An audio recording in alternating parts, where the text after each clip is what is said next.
好来，乡亲啊，继续来看，民进党的立委陈廷辉讲，伊的手机啊收到3通恐吓威胁的简讯，讲真惊妈妈会因为安尼受到伤害，是讲甲后甜目眶红。妈妈对我其实知道我在外面，说真的，我是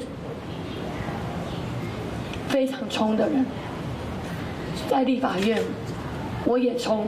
其实我在立法院受伤了，妈妈都只能在电视上看，也不敢打电话问我，所以她只有默默地问我说：“你有要吃水果吗？你要吃什么？”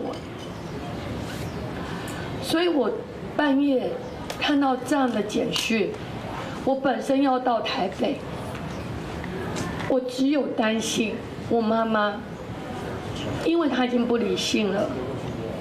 陈廷辉是讲甲脑光啊甜甜甜，目屎流，讲伊甲家己甲这个小妹拢是行政治路，厝内底剩老母一个人，真烦恼伊的安全。